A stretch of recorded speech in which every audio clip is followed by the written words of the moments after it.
기자들은요, 윤석열 대통령에게 이재명 대표 검찰 소환 상황을 알고 있는지를 물었습니다. 윤 대통령 이렇게 말했습니다. 이재명 당대표가 검찰의 소환 통지를 받았는데 지금은 어떻게 보시는지 궁금합니다. 대통령으로서 경제와 이 민생이 우선이고 형사 사건에 대해서는 저도 언론 보도를 통해서 보는데 기사를 꼼꼼하게 읽을 시간도 없습니다. 네, 민감한 질문에 약간 회피하는 것 같은 느낌도 드는데요. 그런데 비슷한 경우가 또 있었습니다. 취임 100일 기자회견 당시 이준석 전 대표 관련 질문에 민생 안전과 국민 안전에 매진하다 보니 다른 정치인이 어떤 정치적 발언을 했는지 제대로 챙길 기회도 없었다, 이런 거죠. 자, 그런데 정말로 대통령이 정치 상황을 챙기지 않거나 이런 사실을 모를 거라고 일반적으로 그대로 받아들이진 않을 것 같습니다. 박상규 의원께서는 어떻게 보십니까? 저는 저 발언 들으면서 참 답답하더라고요. 답답하셨습니까? 고구마 네. 하나 삼킨 것 같은 느낌이 드는데, 아니 누군가가 봐도 대통령이 아니라 그 누구의 브리핑을 통해서도 저걸 모를 리가 없잖아요.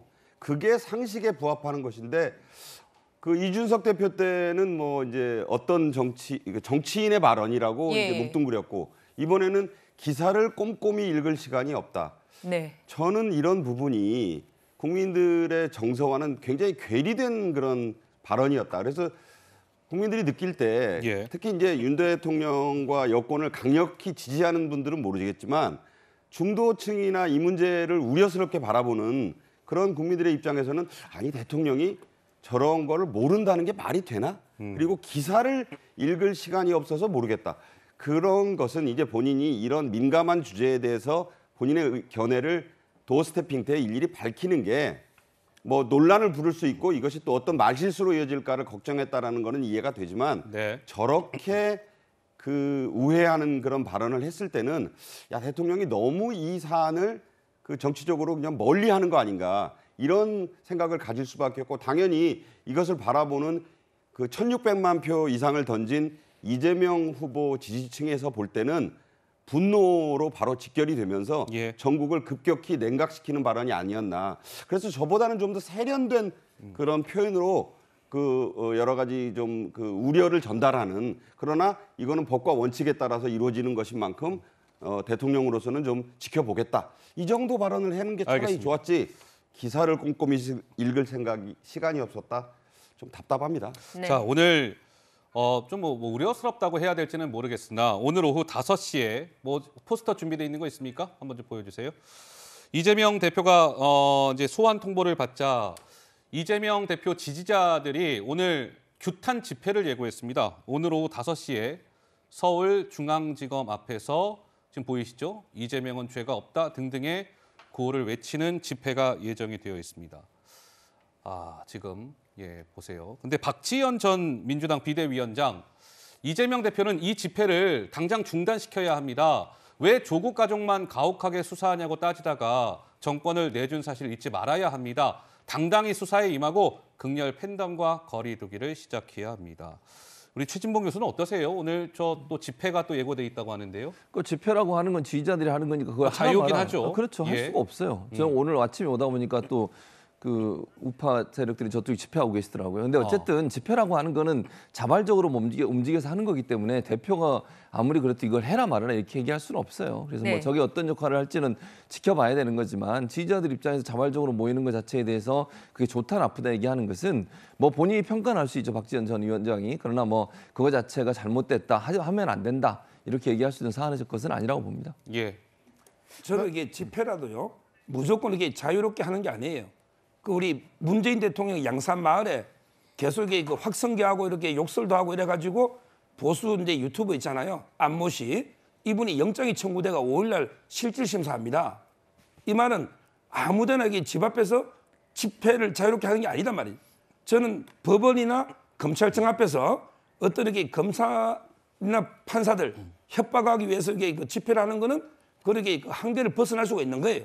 물론 이게 평화적으로 의견을 표명한다 이거는 되지만 더 심하게 수사를 방해한다거나 또는 이게 법원의 재판에 관여할 때 이럴 때는 이게 좀 제지가 필요하다. 저는 이래 봅니다. 아니 그거하고 이거하고 지금 비교가 됩니까? 서정욱 변호사. 그 말이 안 된다고 생각해요. 문재인 전 대통령 집 앞에서 하는 집회하고 지금 검찰청 앞에서 하는 집회하고 어떻게 동일한 선상에서 비교가 됩니까? 그건 너무 나간 비교라고 저는 생각하고요. 평화적인 집회라고 하면 어떤 집회든 허용돼야 돼요. 물론 저는 아까 말씀드렸듯이 뭐 문재인 전 대통령 집 앞에서 했던 집회는 잘못됐다고 생각해요. 그럼 경찰청이나 법원 앞에서 집회하는 거 그거 자체를 나쁘다, 그건 뭐 불법이다 이렇게 얘기할 수는 없다고 보고요. 네. 평화적으로 의사를 표현하는 집회이기 때문에 그 집회 자체를 누구든 하지 마라 해라 얘기할 수 있는 상황은 아니라고 봅니다. 네. 네. 최병 평론가. 예. 그러나 뭐 집회라는 거 잘 아시다시피 신고하고 집회할 수 있는 거잖아요. 그러면 뭐 집회의 본질적 그 어떤 금지나 뭐 이런 것들은 할 수가 없으니까 뭐 저런 걸 누가 뭐 좋다 나쁘다 평가할 건 아니고요. 다만 객관적으로 보면 조국 사태가 떠올라요. 조국 사태 때 네. 2019년 조국 사태 때 사실은 서초동 집회, 광화문 집회 맞아요. 뭐 이렇게 해서 뭐 나라가 반쪽으로 국론이 분열됐다 이런 평가를 많이 받았잖아요. 역사적으로 봐도 문재인 정부 5년간의 분수령이 된 게 바로 조국 사태다. 우리가 이렇게 이제 평가를 할 수 있는데 그러면 지금 이재명 대표가 검찰의 출두 요구서를 받고 난 이후에 지금 첫 번째로 규탄 집회를 열겠다 저렇게 나오잖아요. 그러면 조국 사태 때 조국 수호 세력이라는 사람들이 서초동에서 계속해서 집회를 주말마다 열었어요. 자, 그것이 미친 파장. 그거 잘 아마 기억나실 거고요. 자, 그러면 이재명 대표 그 검찰 소환에 대한 규탄 집회를 지금 열겠다고 했는데 저것도 결국은 그러면 그 조국 사태처럼 그 비슷한 현상으로 밟아가고 있는 것 아니냐. 지금 이 집회가 한 번 있으면 앞으로도 계속 있을 가능성이 있거든요.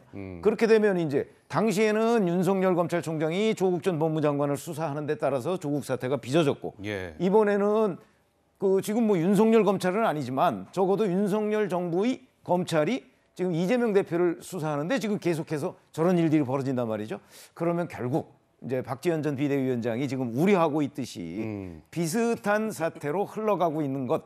그러니까 진중권 전 교수가 자꾸 조국 시즌 2라고 지금 얘기를 하고 있는 겁니다. 예. 아마 그런 부분에 관해서는 이재명 대표야 뭐 본인에 대한 방어니까 본인이 충분히 동의할 수가 있겠지만 민주당으로서는 이 사태를 정말 어떻게 봐야 될 것인지 정말 조국 시즌2로 끌고 가는 것이 민주당이라는 정당한테 제1야당에 좋을 예. 것인지 좋지 않을 것인지 이런 부분을 아마 검토를 해봐야 될 것이 아닌가 생각이 듭니다. 한 네. 가지 드는 생각이 있어요. 그때와 이제 말씀하신 것처럼 조국 시즌 2는 어쨌든 그런 상황이 벌어졌을 때 그때 이제 서초동 집회와 광화문 집회로 나뉘었지 않습니까? 지금 여권의 상황을 볼 때 이 상황이 이제 그 투 트랙으로 검찰 법원에 의해서 이루어지는 사법적인 트랙이 있고 정치적인 트랙이 있을 때 과연 광화문에서는 윤 대통령을 지지하는 그런 식의 그 열화와 같은 열기가 모일 수 있을 것인가? 좀 그런 점에서 보면 지리멸렬한 그런 여권의 상황에서 볼 때는 그런 집회는 기대하기 어렵다는 생각이 저는 듭니다. 예, 알겠습니다. 네, 이런 가운데 이재명 대표 어제 광주를 찾았는데요. 특히 어떤 사람을 흔적을 느낄 수 있는 그런 행보에 나섰습니다. 그 모습 보시죠.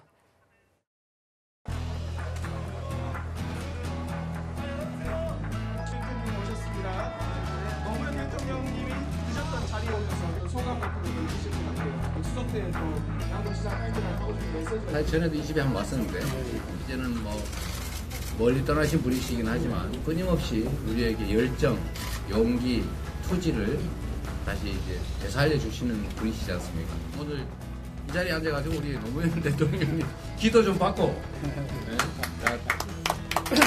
힘있게 열심히 노력하도록 하겠습니다.